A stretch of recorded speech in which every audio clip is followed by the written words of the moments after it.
con esta ponencia vamos a completar las conferencias de esta mañana. Voy a presentar al conferenciante, que para muchos ya es conocido por ser un colaborador asiduo de estas jornadas de integración humana.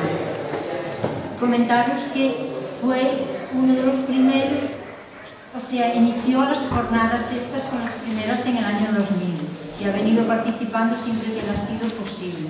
Estos últimos años ya ha continuado, ya no nos deja. Ya le dije que lo tenía contratado. Bueno, es natural de Orense y reside en Madrid. Es psicólogo, psicoterapeuta, trabaja con personas que atraviesan situaciones de gran sufrimiento y trauma, como pueden ser enfermedades crónicas, cuidados paliativos, situaciones de abuso y maltrato y trastornos también afectivos. Su actividad se centra en la intervención individual y grupal, desde un enfoque humanista, existencial y logoterapéutico. También colabora en la formación y actividad docente en distintos másteres y posgrados. Y desde el inicio de estas jornadas ha evolucionado mucho, porque le conocemos, ha evolucionado mucho en temas de conocimiento espiritual, que amplían su formación como psicólogo, porque va más allá. O sea que es un privilegiado. De Roberto quiero destacar su humanidad y entrega incondicional a los demás. Y el tema que nos va a presentar es el despertar de la consciencia, con ese. Y mi conexión con mi dimensión espiritual.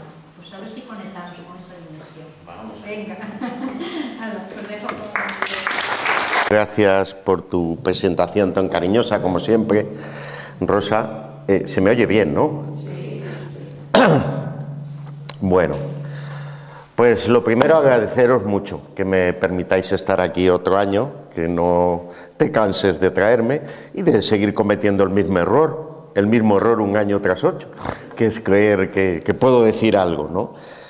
Daros las gracias a vosotras, a vosotros, a Rosa, a Mercedes, a Joao, a Rosa de Vigo, a Ramón, a Óscar, a Mauro, a Débora, a Charo, que ahora cada año que ven voy incorporando más maestros, ¿no? Entonces, lo que pasa es que yo no sé si voy a estar a la altura de tantos trabajos que me hacéis tener en la cabeza, ¿no? Y contigo, Charo, tengo que hablar ahora porque esto empieza a ser sospechoso. Siempre que hacemos algo parece que continúo con lo que tú acabas diciendo, ¿no? Parece que nos hemos llamado ayer por la noche, oye, acuérdate, cuando paras tú en momento presente, continúo yo, ¿vale? Tal, porque parece como que vamos... Puede ser, tiene que ser así, ¿verdad? Pues nada, daros las gracias a todos y a todas por permitirme estar aquí.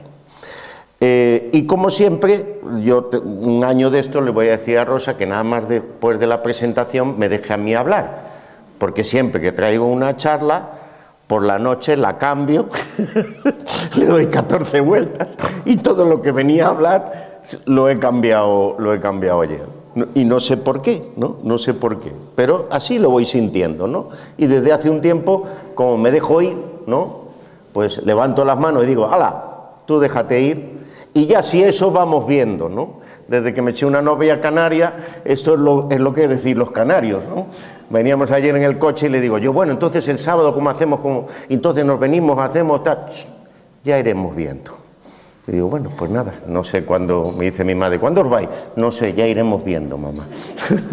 Esto debe ser la conexión con el todo. Bueno, y entonces, escuchando un poco a Paco ayer, escuchando a Sereta, escuchando a Tessa, no sé, cambié porque dije yo, más que querer hablar de todo lo que tenía en mente hablar, lo cambié porque dije, la conferencia o la charla era el despertar de la conciencia, mi dimensión espiritual, y entonces a veces tengo la sensación, ¿no?, que ¿quién soy yo para hablar de algo tan gordo? Y entonces dije, pues voy a hablar más que de lo que los grandes maestros dicen, porque a veces creo que solo soy como un loro que lo único que repite es lo que otras personas más inteligentes que yo en este plano les oigo, leo, ¿no? Y lo que decías ahora, ¿no, Charo? Lo que a lo mejor también la antenita va recogiendo, ¿verdad? Esa antenita que todos tenemos, ¿no? Y entonces dije, para no repetir como un loro, voy a ver si puedo ahondar en mí y ver un poco lo que decía antes Rosa, ¿no? Ayer me preguntaba una persona, ¿y por qué no escribes un libro? Y digo, pues yo lo que tengo que decir cabe en un huevo Kinder. Cabe en un huevo Kinder. Yo solo soy un altavoz, ¿no?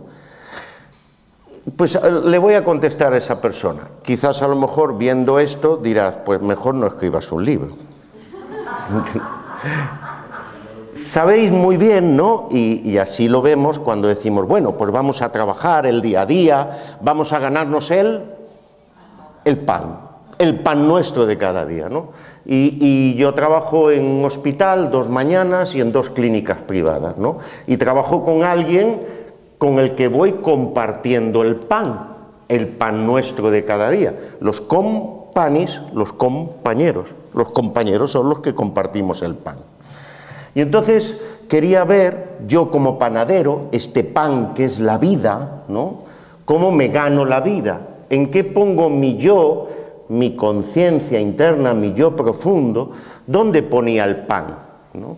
Entonces hay un momento revelador en mi vida, que es el año 2010, que se produce una crisis, una encrucijada, un derrumbe, un desmoronamiento, un socavón, por no decir, no ponerle la B, ¿no? Un socavón, ¿vale?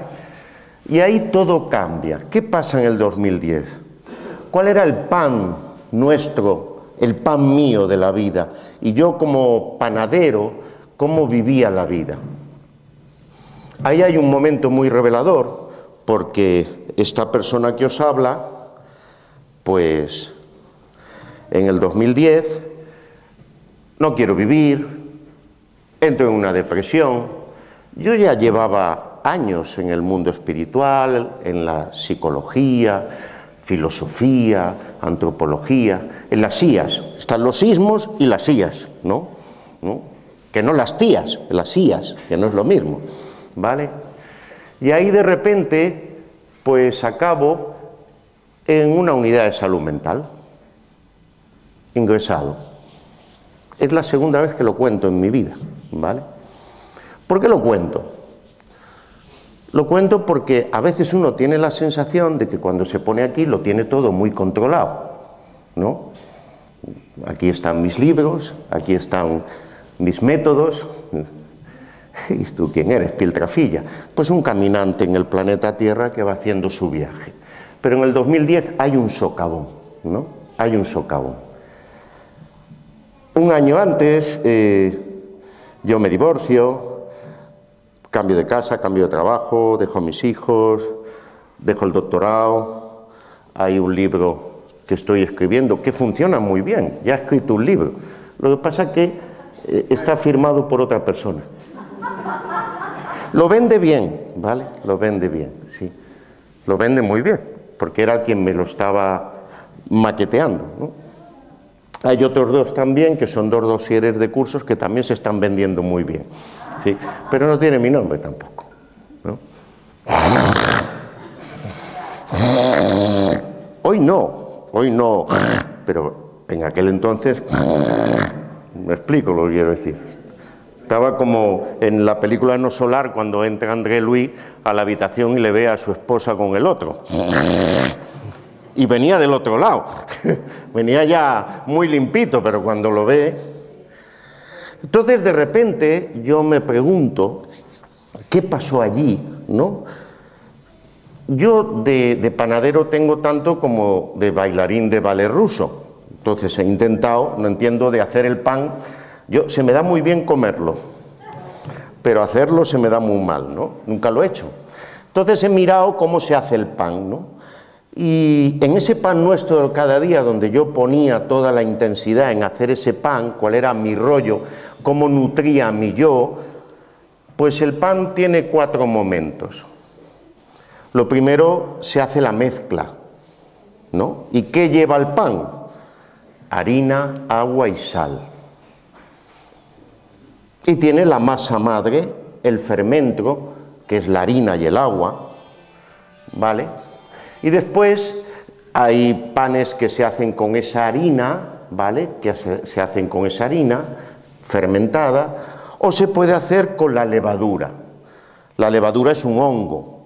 Me lo he apuntado, esto para parecer listo, ¿no?, delante de vosotros. El hongo se llama Saccharomyces cerevisiae. Me lo he apuntado porque queda bien, ¿no? Bien, ¿cuál era el pan? ¿Dónde mezclaba mi vida? Vivía, ¿lo oís? Aquí, en mi ego-mente. ¿Cuál era mi fermento, mi masa madre? El ego-mente. Yo creía que era espiritual y muy humano y muy psicológico, pero yo vivía aquí en mi ego-mente. ¿Y qué quería mi ego-mente? Esa harina de la que yo estaba hecho. ¿Cuál era mi rollete? ¿Qué era lo que a mí me molaba en mi ego-mente? Lograr, obtener, conseguir las Ds de la vida: dominio, distinción, desarrollarme, diversión, la voluntad del placer de hacer mi trabajo, la motivación del logro, la motivación de pertenecer, que me quisieran. Y creía que la sal con la que yo echaba en ese fermento, la sal era ayudar. Y yo estaba plenamente convencido que yo lo que hacía era ayudar. Pero ese hongo, esa levadura, que es lo que le da chulería al pan, ¿verdad? Papá, somos de Cea, la zona del pan, cuando haces esa hogaza gorda, ¿no? El pan gallego, ¿no? El pan gallego, que cuando voy a Madrid digo, aquí se vende pan gallego. Y tú dices, no, pan gallego, esto es pan anoréxico, está ahí chiquitillo, ¿no? El pan gallego está gordo, se infla. Yo me inflaba. ¿Cuántos máster tienes? Pues uno por cada día del mes. Cursos, másters, iba a clases de mucha gente muy famosa, pero yo no me estaba dando cuenta que lo que estaba haciendo era un pseudo yo o un ego espiritual que estaba rebozado de esa espiritualidad, pero que no era realmente la espiritualidad que yo realmente la vivía desde mi yo. Estaba viviendo desde mi ego. Pero yo creía que no, porque yo quería ayudar. Y de lunes a sábado por la mañana eran pacientes y más pacientes y cursos. Con lo cual, ese segundo ingrediente del pan nuestro de cada día, la mezcla, una vez que se hace la mezcla, ¿qué hay que hacer? Amasar, ¿verdad? Amasar. ¿Y dónde amasaba yo? Al estar amasando el pan de mi vida, estaba viendo a todos como enemigos. El enemigo exterior. ¿Quiénes son los enemigos exteriores? Los otros. Yo no, tú, ¿no? ¿Y cuál era el enemigo exterior? Pues los jefes, el trabajo, los pacientes, las enfermedades. Pero no era consciente que en mí había un enemigo interno. ¿Lo oís, no? El enemigo interno. Estoy dando donde tengo que dar. Aquí no doy, donde cabeceaba cuando jugaba al fútbol. Allí. ¿Y cuál era ese enemigo interno? Mi ego-mente, que estaba todo el rato juzgando la realidad, calificando la realidad, clasificando la realidad, reaccionando e intentando controlar. ¿Y qué era lo que intentaba controlar? En el fondo yo creía que era ayudar, empatizar, ser compasivo, vivir en el momento presente, todo lo que nos decías tú antes, ¿no, Charo? Pero en el fondo, ¿cuál era el enemigo secreto? ¿Cuál era la herida? No quería ser rechazado o abandonado, quería que me quisieran. Todo el mundo quiere que la quieran, ¿no? Mi niño interior pataleaba dentro de mí y de alguna manera quería dar muchas clases, dar muchos cursos, ayudar a mucha gente, pertenecer, tener logro. Ese era donde yo estaba amasando el pan y amasando el pan y amasando el pan ahí. Pero ¿qué pasa? Había otro enemigo, no solamente secreto, que era mi herida, mi enemigo súper secreto, que no confiaba en mí. ¿Y por qué no confiaba en mí? Sensible a la crítica, condescender y complacer, porque aquí en el ego-mente hay una familia. Cuando Jesús de Nazaret se acerca al endemoniado de Gerasa y le dice, ¿tú quién eres? Le contesta él, somos legión. Aquí había una legión, mi ego controlador, eficaz y eficiente, que hace, creo que dije hace, y mi ego condescendiente, complaciente, que cuida al niño interior para que le quieran, para que le cuiden. Pero ¿cuál era, de alguna manera? ¿Os acordáis? Aquí hay gente muy joven como yo, somos gente joven, ¿verdad? Muchos de los que estamos aquí, hay más jóvenes, pero nosotros somos jóvenes. ¿Os acordáis cuando en los 80 llevábamos los Walkman? Con la cassette. Yo tenía un play que le daba al play y tenía los dos cascos. Tienes que hacer es ser eficaz y competente, pertenecer, controlar, ser bueno en lo que haces, porque lo haces por los demás. Lo haces por los demás y tienes que gustar, caer bien, ser bueno. ¿Qué ocurre? Cuando te encuentras ahí en la vida, pues hay personas que no quieren que seas el mejor. Estoy enfrentado, al final siempre acabo enfrentado, con lo cual acabo en las 3 A's. Muchas veces en una ausencia de mí, muchas veces agresividad y con una angustia continua. ¿Por qué? Porque si competimos y me muevo por la voluntad de poder, como decía Víctor Frankl, siempre habrá alguien que tenga mayor poder. ¿Estáis de acuerdo en esto, no? Si empezamos a pelear, y entonces celos, envidias, rabias. Claro, si vas haciendo el pan y así vas amasando y amasando y amasando y amasando, hacer la mezcla, amasas, y después viene el tercer momento, tienes que dejarlo reposar. Las que habéis hecho pan sabéis, ¿no?, cómo, en qué consiste. Hay que dejar el pan reposar. Pero yo no lo reposaba en la soledad que decía antes Charo, era una soledad profunda del alma, con una sensación de angustia, con cansancio y agotamiento, porque mi ego, que juzgaba, siempre que se paraba sentía una cierta sensación de indiferencia, nada era lo suficiente, tengo que condescender y complacer, siempre doy más de lo que recibo. A veces estaba insatisfecho, aunque ayudaba a mucha gente, y a veces cuando me decían que la charla era bonita o que la persona que había ayudado me daba las gracias, siempre me parecía que me faltaba algo, porque ¿dónde estaba mirando? Afuera, y eso me llevaba a veces a la apatía. Y había algo maravilloso que estaba allá afuera en el mundo, que sabéis que cuando compramos una casa y entramos y vemos la sala de estar, ¿qué es lo primero que pensamos? Vosotras no, que sois muy espirituales, pero yo, que no lo soy tanto, ¿qué es lo primero que entramos en la sala de estar? Lo primero que vemos, dónde vamos a colocar los sofás, los armarios, ¿en función de qué? Del televisor. Primero colocas el televisor y a partir de ahí, alrededor de eso, colocas todo lo demás. Y el televisor, las teleseries, los documentales de historia, el YouTube, con cosas preciosas, espirituales, era una manera también, pero en el fondo, ¿dónde estaba colocando todo? Estaba colocando todo otra vez fuera de mí, todo fuera de mí.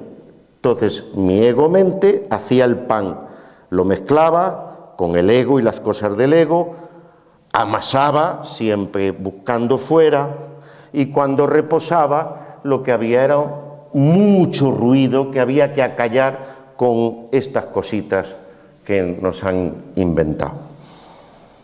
Claro, el que haga pan sabe que lo mezclas, lo amasas, ¿no? ¿Sí? Le mezclas harina, agua, le echas la levadura que engorde, que se ponga guapo, lo amasas bien y lo dejas reposar. Y después, ¿qué haces con el pan? Hay que meterlo al horno, ¿verdad? ¿Estáis de acuerdo en esto, no? ¿Cómo horneaba yo todo esto? Con más cursos de espiritualidad, con la religión y con seguir ayudando y ayudando y ayudando. ¿Y cómo acababa ese pan? Quemado. con una corteza muy gorda hacia afuera, y la miga, lo que tiene miga, lo que decís, no decís eso, esto tiene miga, ¿no? La miga estaba tan dentro que la corteza no dejaba entrar a la miga. Con el tiempo me di cuenta entonces que había que dar un giro después de... Y esto es importante, porque ya sabéis que los psicólogos somos muy listos, lo sabemos todo, tenemos programas para todo y terapias para todo, porque estáis vosotros y nosotros los psicólogos, los que sabemos cómo ayudaros. ¿Me explico lo que quiero decir, no? Entonces, y cuando vamos a terapia decimos que es un análisis didáctico, un autodescubrimiento. Voy a hacer un curso de formación, voy a conocerme, voy a hacer cositas. Bajar a los infiernos, bajar abajo, para, no vas bien, para. Y entonces es bueno porque, bueno, ayer se dijeron cosas, yo respeto máximo, como decías, no hay que juzgar. Gracias, médico de cabecera, gracias, padre y madre, gracias, amigos del alma, gracias, medicación, porque cuando la amígdala está secuestrada, hay que desactivarla. Me explico lo que quiero decir, hay que desactivarla.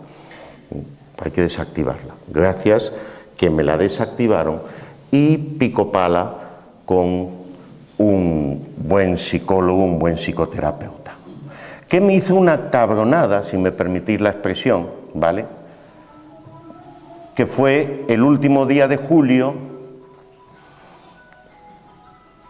de aquel año, que acabé tan chungo, antes de ingresar, que fue el que provocó la crisis, que un viernes a las 7 de la tarde del último día de julio, cuando él se iba de vacaciones y yo también, me dice 5 minutos antes de terminar la terapia: ¿y tú qué necesitas? Y yo voy a contestarle y dice: shh, no sabes ni lo que necesitas, cállate, nos vemos dentro de un mes y me lo dices. Contesté a la pregunta y acabé en la unidad de salud mental. Y eso fue lo mejor que me pudo haber pasado. ¿Por qué? Porque el pan que yo mezclaba, el pan que yo amasaba, el pan que yo de alguna manera horneaba y no dejaba reposar, ahí fue la experiencia. En aquella unidad que tenía 40 pasos el pasillo, porque una de las cosas que descubres en una unidad de salud mental, lo que se llamaba psiquiátrico antiguamente, pero la unidad de salud mental suena mejor, ¿verdad? Sí. Balneario se le llamaba cuando iba un rico, ¿no? Se le llamaba el balneario, lugar de descanso, ¿no? Me di cuenta de una cosa muy interesante. En esos 40 pasos, durante aquellos 20 días, descubrí que el poder de nuestra conciencia, de nuestra humanidad, de que, de alguna manera, en lo más profundo de nosotros, que decía antes Charo, está esa vulnerabilidad, pero esa vulnerabilidad que es resiliente, que es fuerza, que es ese verdadero yo, que la harina, la sal, la harina, yo la estaba colocando fuera y me di cuenta que el pan de la vida era yo, que el pan no está fuera, que el pan soy yo. Y que de alguna manera tenía que convertirme en ese pan que de alguna manera a mí me nutriese, colocarme frente a ese yo profundo, descubrir que a veces es una bendición que las cosas no nos salgan como queremos, que no nos salgan bien. Y esa sal que escuece en la herida, que es crisis, trauma, dolor, sufrimiento, enfermedad, estar con un pijama, con la vida desnuda, desposeído absolutamente de todo, muerto de miedo,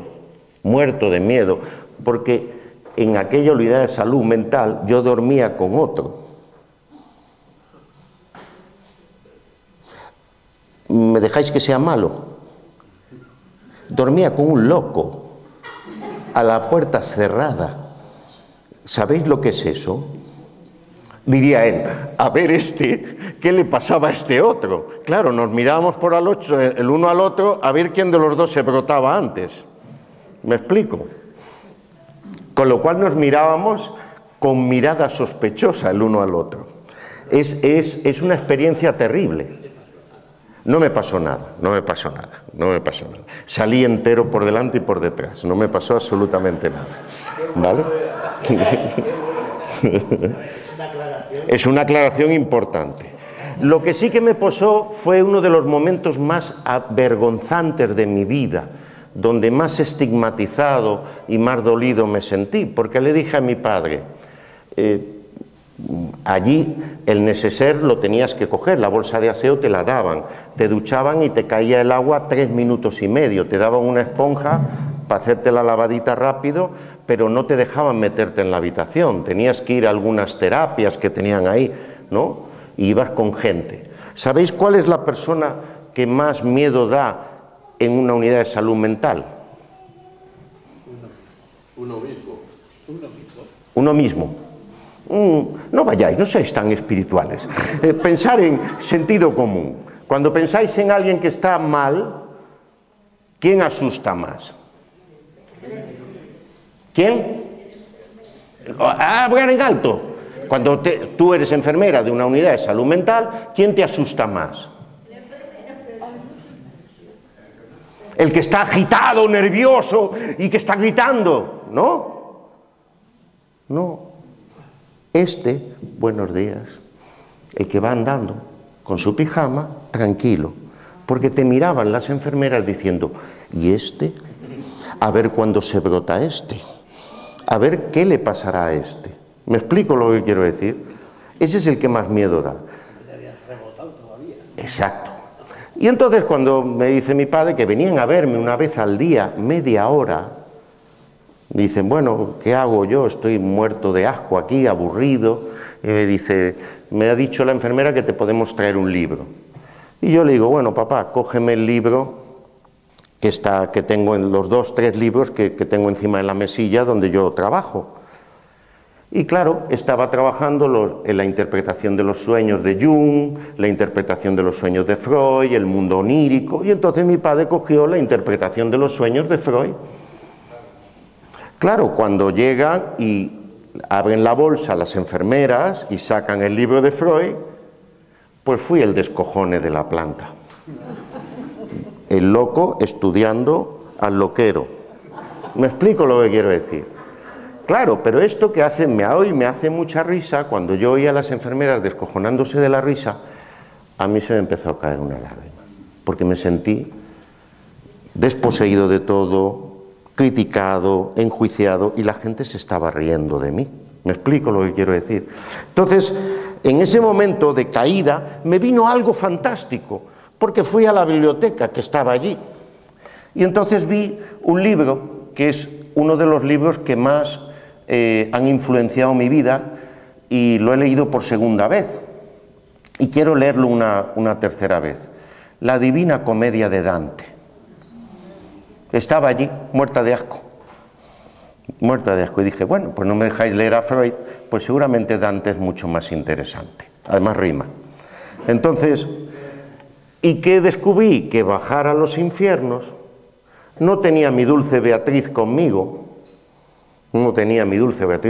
pero esa noche oscura del alma me hizo ver esa disposición consciente y me hizo ver que en esa mezcla que yo estaba haciendo aquí, lo que tenía era que bajar aquí. Un yo capaz de prestar atención a la experiencia, de respirar. Estuve unos días paseando, caminando. Solamente me dolía muchísimo saber que mis hijos estaban afuera, que no podían venir a verme y que mis padres venían muertos de miedo, tristes, y no paraban de preguntarle al psiquiatra y a la psiquiatra qué pasaría con este hombre, ¿no? Entonces, y tal como en el momento presente, sin juzgar esa realidad, abrirme, pararme y hacerme la pregunta, ¿qué te está pasando? ¿Qué ha ocurrido aquí en tu vida? Acoge esto, porque a veces esta sal y este agua que está cayendo en esa harina que es tu yo interior es una oportunidad y a veces es una bendición que las cosas no salgan bien. Y en ese acogimiento, en ese estado de no saber, de rendición, en ese punto de inflexión, en esa ansiedad confusional que no patológica, en esa experiencia de abajamiento, si vais al diccionario, abajarse, desenojarse, a hacerse benigno, es igual a humanizarse, en ese desierto, en ese quitarme el ego, en ese quitarme ese rebozo, en mi yo profundo algo me decía, para, no vas bien. Y se produce un estado de apertura, de desnudez, que me lleva a esa no acción, a rendirme, que es una rendición que es descanso, destensión. Y es una rendición intencional, no es un rendirse y tirar la toalla, es un pararse y decir, para. Y entonces te das cuenta que, Mauro, la locura ese momento de locura, descubrir que son esos momentos más conmovedores, donde más tensión, donde más sufrimiento experimentamos, cuando más desequilibrados nos encontramos, lo que se convierte con el tiempo y no sin dolor en un estado de consciencia. Cogí el ascensor y bajé de aquí a aquí. Y en ese autodescubrimiento, en esa apertura a ese nuevo conocimiento, dejé de pelearme con la realidad, enemigos exteriores, dejé de mi ego-mente, enemigo interno, intentar controlar, conecté con mi amigo y enemigo, porque es un amigo y un enemigo, que es la propia herida, y me di cuenta que era una oportunidad de cambio, para que emerja nuestro verdadero yo, ese yo profundo, testigo, ese yo que está dentro, que me observa, y hacerme las preguntas, ¿qué ha pasado? ¿Qué significa para mí? ¿Qué me quiere decir esta realidad? ¿Qué me está trayendo como presente regalo esta realidad? Ajeno a la habladuría del ego que estaba callado, estaba destrozado, el puto loro, perdón, estaba callado porque el pico estaba reventado, ya no podía, y ese yo genuino, auténtico, transparente, que golpea desde dentro, con esa humanidad vívida que era verme ahí, donde ese ego crítico ya no podía hablar, y en ese estado de mantenerme en esa tensión sanante, en ese estado de apertura, de atención totalmente, descubro de alguna manera que ese saberme a mí mismo, pararme, pensarme y decir, en esa soledad básica y profunda del alma, la harina es mi yo profundo, la sal es la crisis, el agua, el tsunami que quita todo, me coloca frente a esa masa.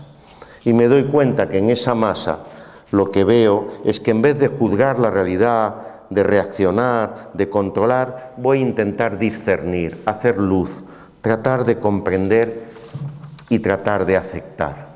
Pero ojo, no solo desde el déficit o la carencia o la crisis se llega a la dimensión espiritual, se puede llegar desde la ascesis, desde la ascética, desde el misterio, desde la contemplación de la naturaleza, el desarrollo personal, el autocrecimiento, la meditación, la yoga, como dice mi madre, ¿vale? Pero yo lo estaba viendo desde el déficit y me di cuenta que hay una conciencia de sí, un sí mismo que está ahí, que me permite ser, y es una rendición, una inseguridad, una inocencia cultivada, auténtica, no es pasotismo, no es cansancio, no es enfermedad, es utilizar la primera capacidad y facultad del yo profundo espiritual.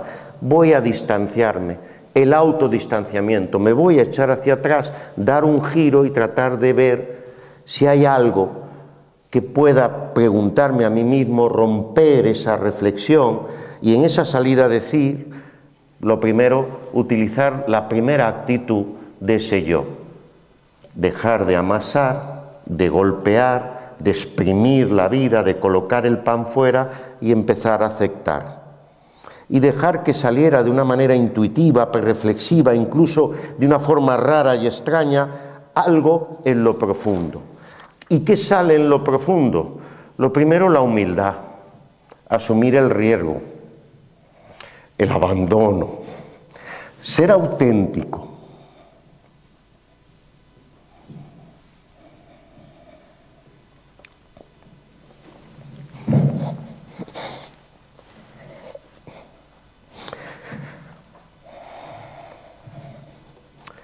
Decía...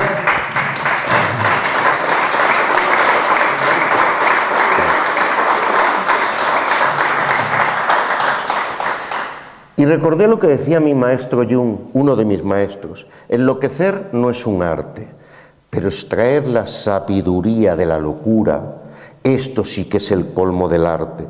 La locura es la madre de los sabios, jamás la inteligencia.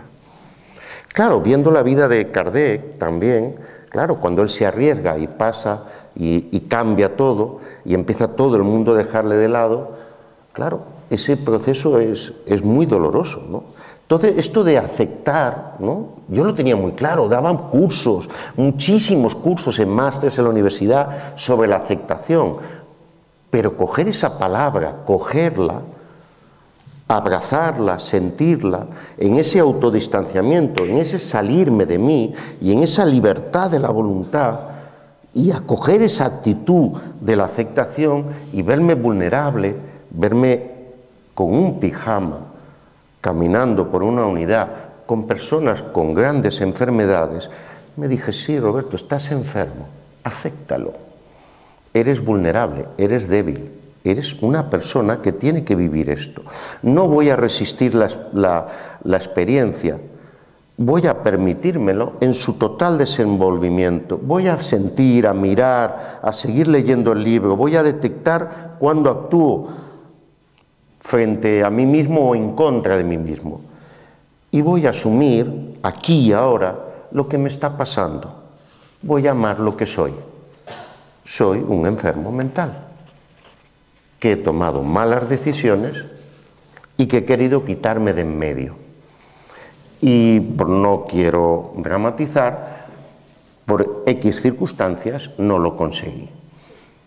Luego, ahí viene la segunda actitud que tiene que ir al lado de la aceptación: ser auténtico, la autenticidad, la coherencia, porque yo vivía en una coherencia intrascendente, pensaba, sentía y actuaba para controlar, para conseguir el máximo beneficio. Era coherente, ayudar a todo el mundo, dar las clases, que me quisieran mis compañeros, mis jefes.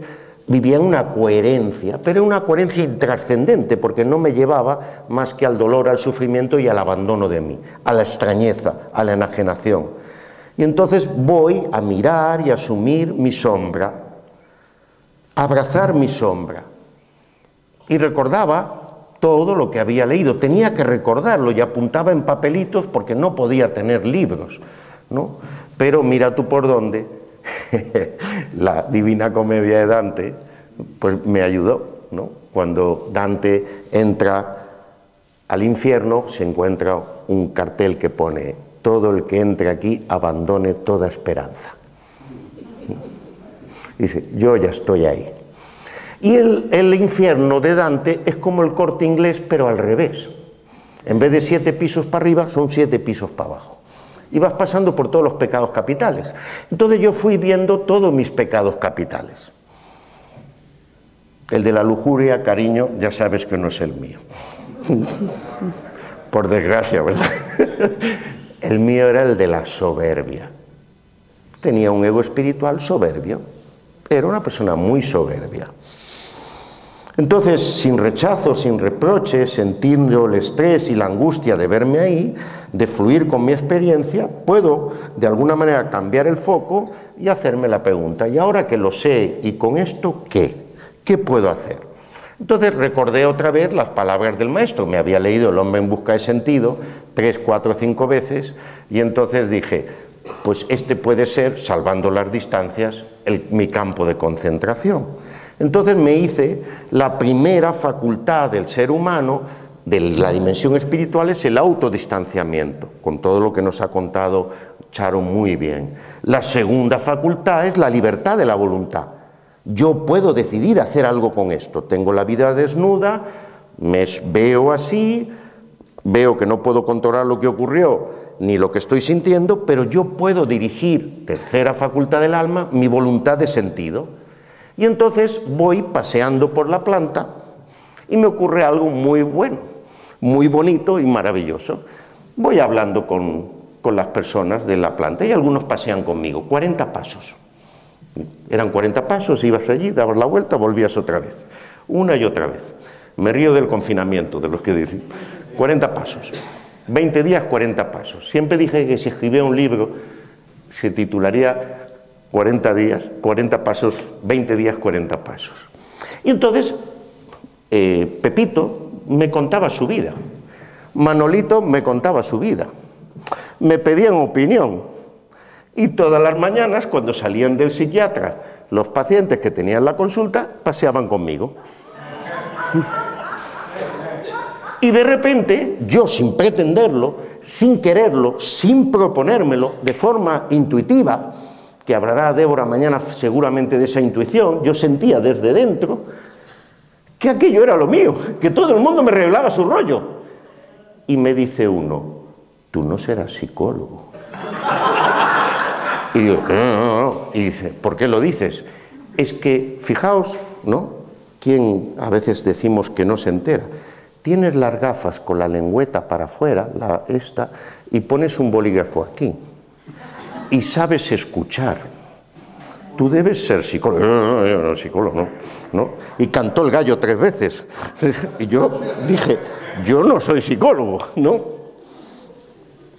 Fue muy curioso porque a los 5 o 6 días todo el mundo de la planta, menos uno que era una persona extranjera, no sé dónde era, debía ser inglés, que era muy agresivo, todos querían venir a hablar conmigo. Y entonces me llamó el psiquiatra, un ser maravilloso, un tipo estupendo, me dice, bueno, usted no estará intentando curar su enfermedad a través de los... Y digo, no, doctor, pregúntese usted porque todos vienen a hablar conmigo, pero yo no tengo ganas de hablar con todos, son ellos los que vienen a hablar conmigo. Y entonces, en ese momento, somos libres de escoger nuestra actitud frente a todo lo que nos sucede.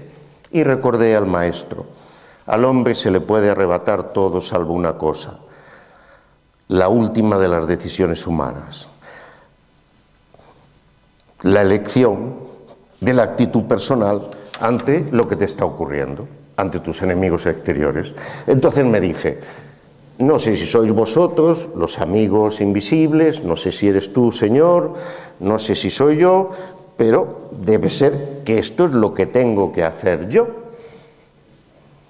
Entonces veía que todos luchamos con cosas que escapan a nuestro control, pero que las podemos hacer controlables. Estamos condicionados, sí, estamos limitados, sí, pero hay algo que nosotros podemos hacer, condicionar nuestras condiciones eligiendo la actitud.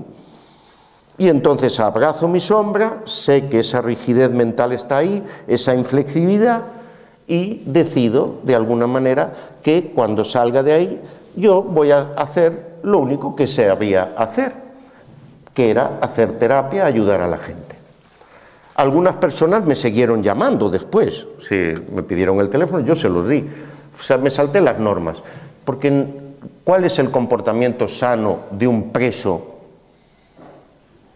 de una persona internada en un colegio o en un psiquiátrico? Saltarse las normas.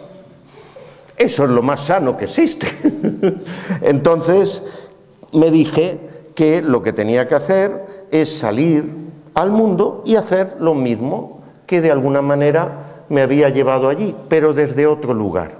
Ya no lo hago porque quiero ser, hacer, estar, sino porque siento que estoy sintiendo que es lo que tengo que hacer. Con lo cual, ya entre la realidad de vivir en mi ego-mente, entre el éxito y el fracaso, de lo que tiene que ser y lo que no debe de ser, que esa es la tensión del ego crítico, que de alguna manera me coloca frente a ese enemigo súper secreto, que es que no quiero ver esa parte oscura, la abrazo, siento que tengo que de alguna manera sentirla y me abro de alguna manera a eso que está en mí. Y intento ir desenroscando, ir rascando y dejar que mi ego espiritual o pseudoego se vaya quitando. Porque no sé si os dais cuenta, y yo sé que a vosotros no os ha pasado, pero es muy curioso que a veces viene la paradoja. Yo quise ser una persona muy espiritual y meterme mucho en la espiritualidad. Y es curioso porque cuando yo hablaba de la aceptación como actitud vinculada a la vida espiritual, buscaba, consumía prácticas espirituales, intentaba llenarme de ideales, intentaba a ese ropaje de mi ego-mente llenarlo y digo, tengo que aceptar, tengo que ser bueno, tengo que tratar de vivir de forma auténtica, ser compasivo, ser auténtico.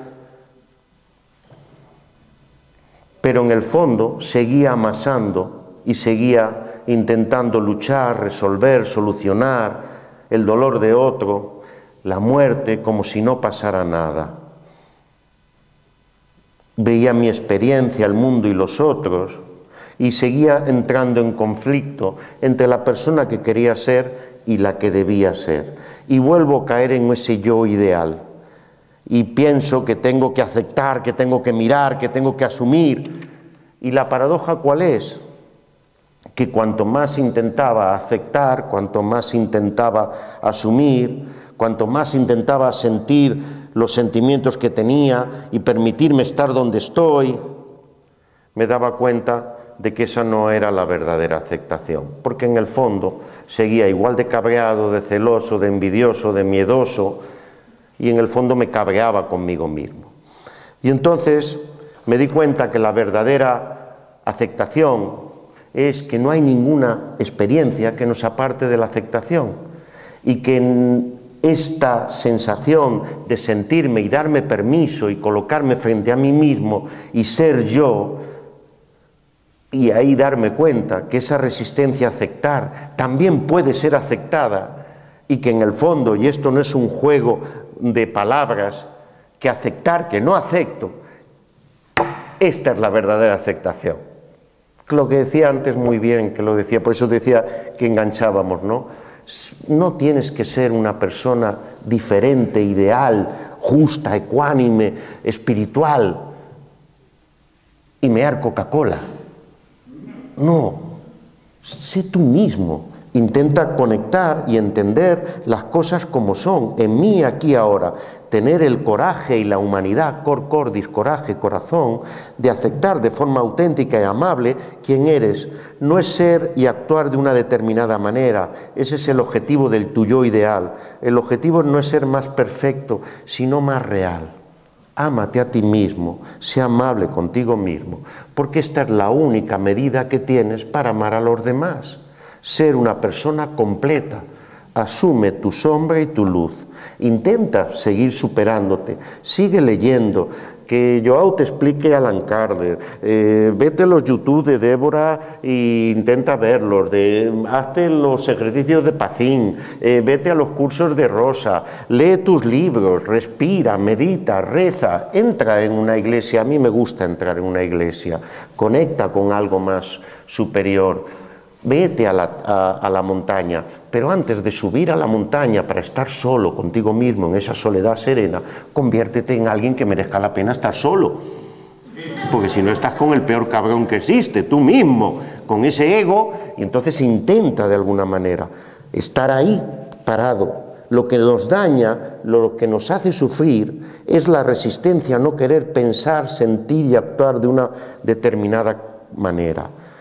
Pero si ese dolor que me permito sentirlo poco a poco empezara a diluirse, a conectar por vías ocultas de ese yo profundo, que somos algo mucho más elevado y que hay fuerzas que trabajan por nosotros y que el paciente que llega es el que tiene que llegar. Y lo que tú vas a decir, déjate llevar por la intuición, siéntelo en lo profundo. Lo dice Jung, conecta con todas las terapias que existen, pero para tocar al alma humana, al final conecta con el alma humana. Menuchin lo decía, aprende todas las técnicas, pero cuando te sientes delante de la otra persona, olvídate de todas. Pero primero hay que estudiar, ¿eh? A mí que me atienda un médico muy compasivo, pero que haya estudiado. Desgraciado, estudia, para hacérmelo bien, ¿no?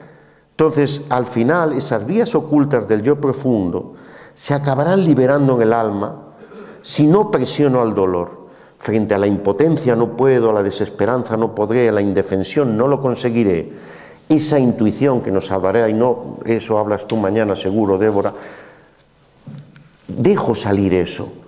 ¿Cómo puedo entonces dirigir mi yo profundo, mi dimensión espiritual, esa libertad de la voluntad? Aceptar aquí ahora que estoy en mí, aquí, en esa presencia con esencia, como dice Henri Benito, ese permitirme sentir yo, estar presente en mi miedo, en mi dolor, en la tristeza, en la vergüenza, siendo consciente de lo que estoy sintiendo, estando ahí, porque el miedo a sentir es el miedo a vivir, y el miedo a vivir es el miedo a la vida. Cuando yo trabajo con las personas muy traumatizadas, que las han violado, han abusado de ellas, han perdido seres queridos, están en paliativos. Yo estoy trabajando 2 mañanas con personas que se mueren en el hospital. He aprendido que no tememos lo que nos pasa, sino lo que descubrimos que hay debajo, nuestra verdadera necesidad, el diálogo interno de ese yo que nos dice, escúchame, entiéndeme. Y recordé hace poco algo que había leído de Albert Camus, cuando escribe él en Un verano invisible, en el año 53, dice, en el medio del odio me parecía que había dentro de mí un amor invencible. En medio de las lágrimas me parecía que había dentro de mí una sonrisa invencible. En medio del caos me parecía que había dentro de mí una calma invencible. Me di cuenta, a pesar de todo, que en medio del invierno había en mí un verano invencible. Y eso me hace feliz, porque no importa que el mundo empuje en mi contra, dentro de mí hay algo mejor que empuja de vuelta. ¿Qué quieres? ¿Qué necesitas? ¿Qué puedes hacer? Decir no desde el ego es decirle no a la vida, no a tu plan espiritual. El dolor y el sufrimiento es un aprendizaje en el planeta Tierra. No aceptar y decir no es tener que rendir la materia otra vez. Eso me lo habéis enseñado vosotros. Porque el enemigo no son los otros, sino, como decías tú muy bien, ese enemigo súper secreto. No resuelvo mis necesidades, no trabajo mi niño interior, me fusiono con mi mente y tengo que alinear mi mente. Luego, toda mi dimensión espiritual se contrae si vivo en la línea de la vida, de éxito y fracaso. Y estoy intentando romper esos miedos, porque al final apartarme de mi conciencia espiritual es vivir con miedo. Y el que vive con miedo, vive con rabia. Y al final, la principal enfermedad, la principal pandemia que nos rodea, que no nos deja ir a ese mundo mejor, es vivir con miedo. La autocrítica, el desprecio y la culpa de nuestro enemigo supersecreto. Luego, si entro en contacto directo con mi pena, con mi miedo, con mi rabia, la hago mía, la nombro, centro en esa búsqueda de intentar conectar conmigo y no evitar, sin caer en el espiritualismo y siendo genuino y decido aceptar, esto es un acto de potencia, un sí a la vida, un hacerme dueño, verdadero dueño y señor de mis acontecimientos. Y mi alma se revela y asumo el desorden, el sinsentido y me hago la pregunta, ¿qué quiere la vida de mí? Porque yo no cuestiono a la vida, es la vida la que me cuestiona a mí.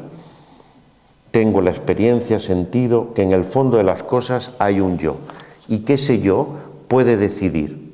Soy sincero conmigo mismo, auténtico, acepto, intento colocarme ahí y me hago la pregunta, ¿qué me demanda esta situación? ¿Existe otra posibilidad? ¿Qué está ahí en el mundo que tiene valor para mí? ¿Qué me da la vida? ¿Qué es lo incuestionable? Y desde esa libertad de la voluntad y de sentido, irrumpe esa autocerteza y esa sensación que dice ¿qué quiero? ¿Por qué lo quiero? ¿Para qué lo quiero? Aparece no solamente la aceptación y la voluntad de sentido, sino que se empiezan a liberar cualidades transpersonales. Cuando me va a dar el alta el psiquiatra, Fue una conversación muy interesante, porque estaba convencido de que yo estaba haciendo teatro para que me diera el alta. Me contó una metáfora de no poner la venda sobre la herida sin curar, sin desinfectar. Y entonces me decía, ¿y usted qué le parece? Y yo le decía, ¿y a usted? Entonces recordé que los grandes psicólogos del siglo XX son judíos y judías. ¿Y sabéis por qué? Porque las personas que ayudan y acompañan a otros siempre hacen buenas preguntas. Entonces, lo más parecido a un psicólogo judío es un psicólogo gallego. Y entonces, ante cada pregunta, yo respondía con otra pregunta. Entonces el hombre se debió cansar y dice, bueno, le doy el alta. Y me dice, a propósito, ¿y usted a dónde va a ir? Pues mire, lo primero, cuando salga de aquí, le voy a pedir a mi madre que me haga una tortilla de patata como con el tapacubos de un Land Rover. ¿Si habéis visto el tapacubos de un Land Rover? Me voy a tomar un café. Me voy a quitar el parche de nicotina que tengo aquí detrás y me voy a echar un cigarrito, que ya sé que eso está muy mal, ya lo sé. Y después me voy a ir a un curso que recibo sobre suicidio. Se me quedó mirando y me miró con esa mirada de decir, ¿cuándo volveré a ver a este? Por suerte no me volvió a ver nunca más, ni yo a él. ¿Por qué? Porque esa aceptación en aquel momento me di cuenta que yo no soy feliz si estoy bien y todo va bien. Abandoné mi deseo de exigencia, de esa presión de la realidad, dejo que mi mente está aquí y intento de alguna manera vivir lo menos posible aquí y bajar aquí. ¿Qué ocurre? ¿Me he hecho distinto? No. ¿Soy mejor persona? No. ¿Lo tengo todo muy claro? No. Simplemente creo que algo ha cambiado dentro de mí. Que intento ser una persona que me doy cuenta, lo que me decís, lo que me mandáis que lea, que hornear mi vida es seguir en este camino, en este trabajo, que requiere no asumir ningún tipo de dogma o de religión. Cuando me dicen, ¿usted de qué orientación psicológica es? Pues no tengo ni idea. ¿Y usted es espírita? No. ¿Usted es cristiano? No.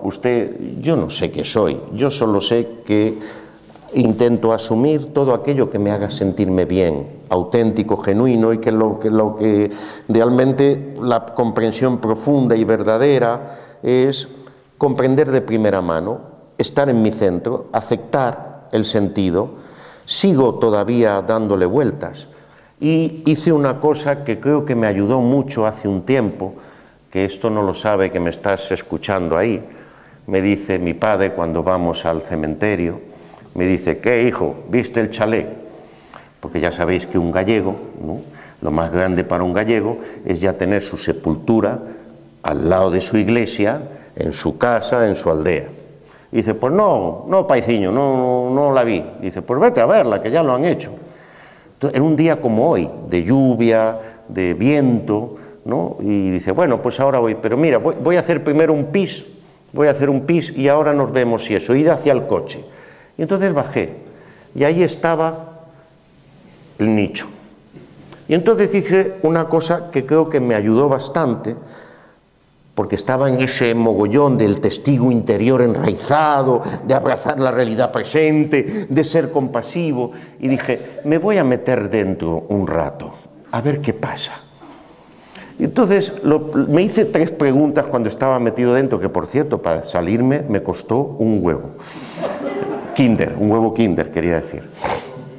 Me metí y lo primero que vi, me pregunté y dije, imagínate por un momento que te han metido aquí. ¿Qué dirán los que están fuera? ¿Qué dirán de ti? ¿Te llorarán? ¿Cuántos te llorarán? ¿Habrá alguien ahí afuera cuando te metan aquí? Cuando tú hayas desencarnado. Esa primera pregunta dice, ¿quién te ama? ¿Quién te quiere? ¿Merece la pena la vida? ¿Quién te ha querido?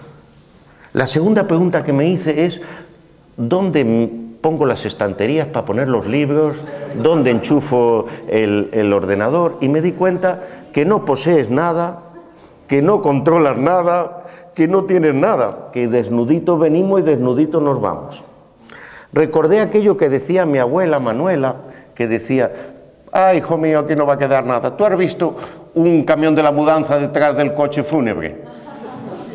Pues no va ningún camión de la mudanza. Y digo, coño, pues es verdad. ¿Dónde pongo los diplomas? ¿Dónde pongo las licenciaturas, los doctorados, los posgrados, los másteres? No había dónde poner. Allí no cabía nada. No se podía enchufar nada. Y lo tercero, dije, ahora puedes salir. Cabrito, por no decir otra palabra. Pero cuando salgas, ¿vas a hacer exactamente lo mismo que ahora que has pensado esto? La respuesta fue clara. 3 días iluminado, al 4.º día ya volvía otra vez con las cosas del día a día, ¿no? Pero por lo menos fue una cosa, aparte de la vergüenza, que hubo un momento que ya pensé que tenía que llamar a alguien porque me metí así y después no conseguía salir, pero al final conseguí salir. Y al final, ¿de qué me di cuenta? Que un poco acabando con lo que decías tú, la vida se abre. La forma más radical de autoafirmación es: voy a seguir haciendo eso que es el 5.º paso del pan. ¿Qué hay que hacer con el pan? Comerlo. Intentar, de alguna manera, la entrega, la ayuda a los demás, intentar ayudar en la medida de lo que yo pueda, sabiendo que somos instrumentos, somos medium de esa confianza básica de la vida, de sabernos que somos parte de un todo que conecta con esa humanidad interior y que Dios vive en nosotros, que somos Dios,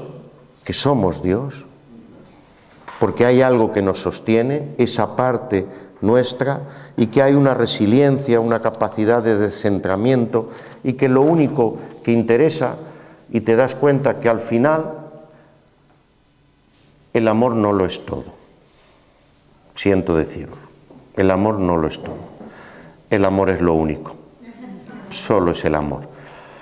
Sigo siendo igual de tozudo, sigo siendo igual de inflexible. Os pido perdón si en estos días lo comprobáis, pero por lo menos lo único que he aprendido de todo esto, que creo que es lo más importante, es seguir haciendo el camino de transformación y a ver si con suerte solo me esperan 36 reencarnaciones más.